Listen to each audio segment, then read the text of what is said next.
Bharatiya Janata party की राष्ट्रीय कार्य समिति की बैठक 7 नवंबर को दिल्ली के एनडीएमसी कन्वेंशन सेंटर में होगी। सुबह 10 बजे से शुरू होकर शाम 3 बजे तक चलने वाली बीजेपी की 1 दिवसीय नेशनल एग्जीक्यूटिव मीटिंग की शुरुआत बीजेपी अध्यक्ष जेपी नड्डा के भाषण से होगी और समापन प्रधानमंत्री नरेंद्र मोदी के संबोधन से होगा। 2019 के लोकसभा चुनावों के बाद पार्टी की प्रमुख निर्णय लेने वाली संस्था एनईसी की यह पहली बैठक होगी। सभी राज्य अध्यक्ष, राज्य महासचिव और संबंधित राज्य के एनईसी सदस्य वर्चुअली बैठक में भाग भी लेंगे। कोविड प्रोटोकॉल के मद्देनजर केवल राष्ट्रीय पदाधिकारी, केंद्रीय मंत्री जो एनईसी के सदस्य हैं और दिल्ली बीजेपी एनईसी सदस्य बैठक में भाग लेंगे। इस बैठक में अभिभाषण, आगामी 5 विधानसभा चुनावों की तैयारियों पर चर्चा, जिसमें तमाम राजनीतिक मुद्दे, आर्थिक और विदेश नीति के मुद्दे शामिल होंगे। जरूरी मुद्दों पर भी चर्चा की जाएगी। हाल ही में बीजेपी ने अपनी कार्य समिति में फेरबदल भी किए थे। मेनका गांधी और उनके बेटे वरुण गांधी को कार्य समिति से हटा दिया गया था, तो वहीं ज्योतिरादित्य सिंधिया, वीरेंद्र कुमार और अश्विनी वैष्णव को इस टीम में शामिल किया गया था।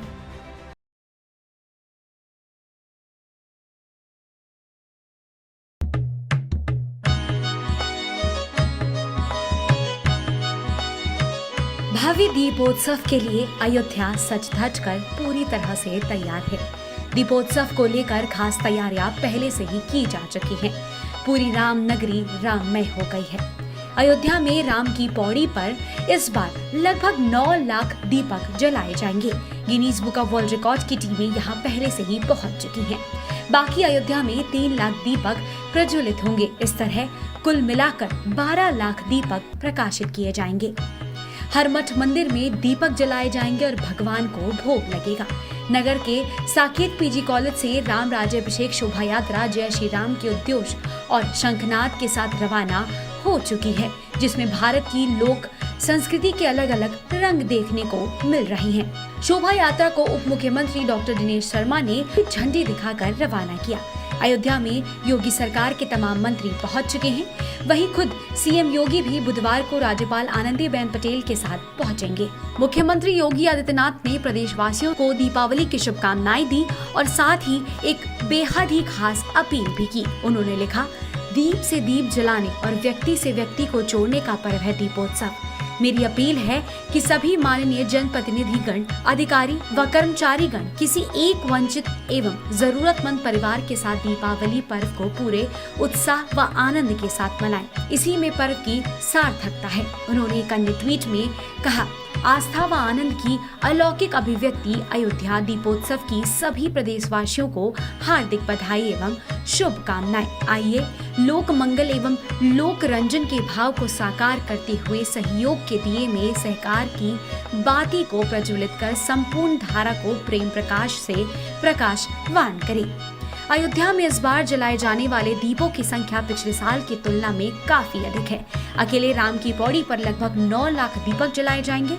राम जन्मभूमि परिसर में 51,000 दीपक जलेंगे। अयोध्या के प्राचीन मंदिरों और स्थानों पर 3 लाख से अधिक दीपक जलाए जाएंगे।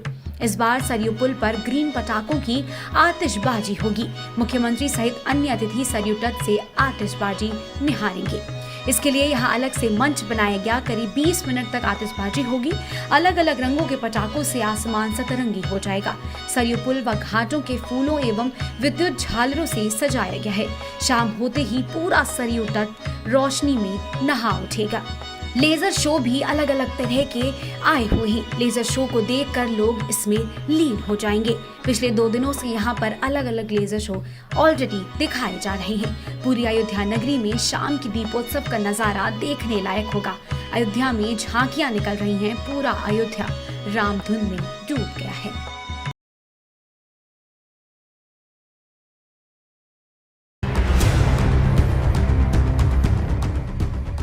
प्रधानमंत्री नरेंद्र मोदी के ब्रिटेन दौरे का आज दूसरा दिन है। पीएम मोदी अंतर्राष्ट्रीय जलवायु शिखर सम्मेलन COP 26 में हिस्सा लेने पहुंचे। पीएम मोदी ने बैठक में भारत के जलवायु एजेंडे पर औपचारिक स्थिति पेश की।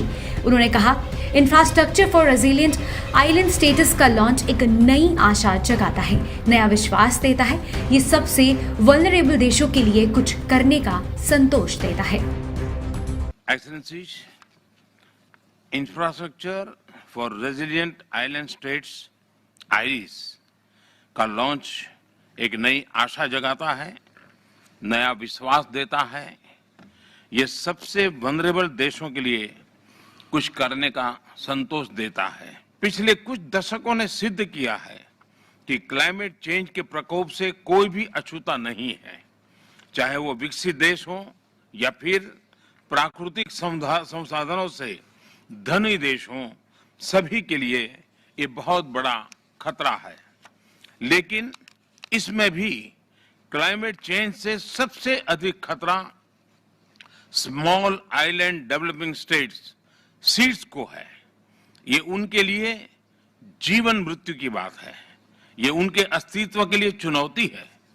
क्लाइमेट चेंज की वजह से आई आपदाएं उनके लिए सचमुच प्रलय का रूप ले सकती है। ऐसे देशों के क्लाइमेट चेंज न सिर्फ उनके जीवन की सुरक्षा के लिए बल्कि उनकी अर्थव्यवस्था के लिए भी बड़ी चुनौती है। इससे पहले पीएम मोदी ने संयुक्त राष्ट्र अंतर्राष्ट्रीय जलवायु शिखर सम्मेलन COP26 में विकासशील देशों की जमकर वकालत की थी। दुनिया भर के नेताओं के सामने पीएम मोदी ने कहा कि भारत विकासशील देशों की पीड़ा समझता है। मोदी ने विकसित देशों को उनकी जिम्मेदारियां याद दिलाई और कहा कि उन्हें अपना वादा पूरा करना चाहिए। भारत की अपेक्षा है कि विकसित देश जल्द से जल्द $1 ट्रिलियन का क्लाइमेट फाइनेंस उपलब्ध कराएं। आज आवश्यकता है कि जैसे हम क्लाइमेट मिटिगेशन में हुई प्रगति को ट्रैक करते हैं, वैसे ही हम क्लाइमेट फाइनेंस को भी ट्रैक करें। उचित न्याय तो ये होगा कि जो देश क्लाइमेट फाइनेंस पर किए अपने वादों पर खरे नहीं उतरे, उन पर दबाव बने। फ्रेंड्स, आज भारत क्लाइमेट के विषय पर बहुत ही साहस और बड़ी महत्वाकांक्षा के साथ आगे बढ़ रहा है। भारत अन्य सभी विकासशील देशों की पीड़ा भी समझता है, उन्हें साझा करता है और उनकी अपेक्षाओं की अभिव्यक्ति भी निरंतर करता रहेगा। कई विकासशील देशों के लिए क्लाइमेट चेंज उनके अस्तित्व पर मंडरा रहा है, एक बड़ा संकट है। हमें दुनिया को बचाने के लिए आज बड़े कदम उठाने ही होंगे, यही समय की मांग है। नरेंद्र मोदी ने जोर देकर ये भी कहा कि भारत एकमात्र देश है जो पेरिस समझौते के तहत जलवायु परिवर्तन को रोकने के लिए उसकी भावना के तहत काम कर रहा है। आज पूरा विश्व मानता है कि भारत एकमात्र बड़ी अर्थव्यवस्था है जिसने पेरिस कमिटमेंट पर लेटर एंड स्पिरिट में डिलीवर किया है। हम संकल्पबद्ध होकर हर संभव एफर्ट्स कर रहे हैं, परिश्रम कर रहे हैं और परिणाम लाकर दिखा रहे हैं। पीएम मोदी ने जलवायु परिवर्तन को लेकर अपनी सरकार के इरादे साफ कर दिए। उन्होंने कहा कि भारत वर्ष 2070 में कुल शून्य उत्सर्जन का लक्ष्य प्राप्त करेगा। हम पुरजोर तरीके से हर संभव प्रयास कर रहे हैं, हम कड़ी मेहनत कर रहे हैं और इसके नतीजे दिखाएंगे।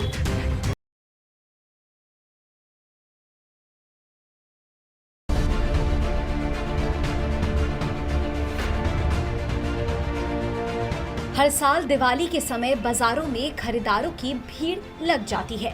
हालांकि बीते साल कोरोना महामारी के कारण बाजार से भीड़ और रौनक दोनों गायब थे, लेकिन फिर भी भीड़ तो थी। इस साल एक बार फिर से बाजारों में लोगों की भीड़ उमड़ पड़ी है। देश में अभी कोरोना का खतरा चला नहीं है। ऐसे में त्योहारों के चलते बाजारों में, सड़कों पर लोगों की भीड़ बेकाबू दिखाई दे रही है। लोग कोविड प्रोटोकॉल को बिल्कुल भी नहीं फॉलो कर रहे हैं। कोरोना प्रोटोकॉल का उल्लंघन हो रहा है। आजकल दिल्ली के बाजारों का यही हाल है। ऐसे में दिल्ली के मुख्यमंत्री अरविंद केजरीवाल ने बुधवार को शहर वासियों से अपील की है कि जरूरत पड़ने पर ही बाहर निकले और यदि निकल रहे हैं तो मास्क जरूर पहने।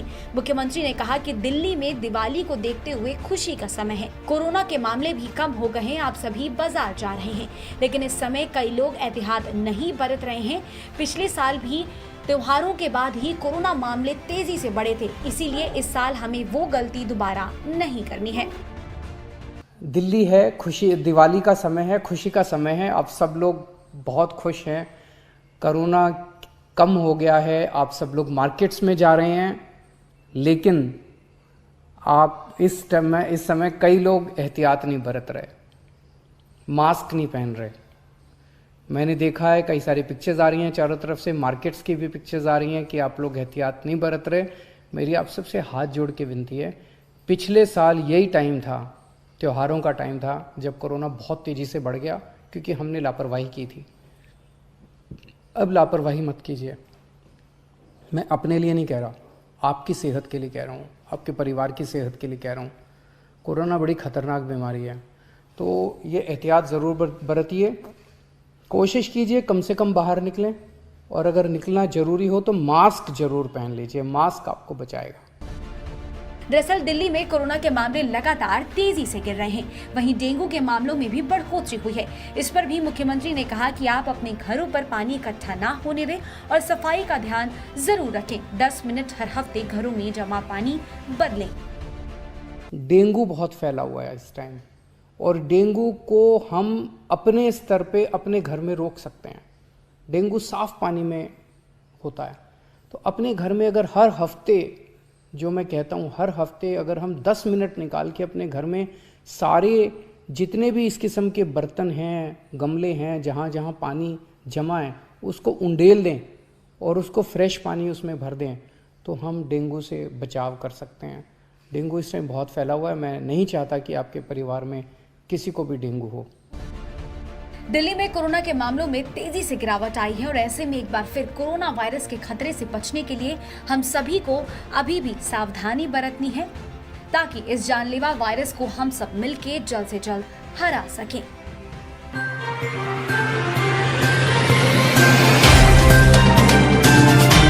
Subscribe now and press the bell icon. Never miss an update.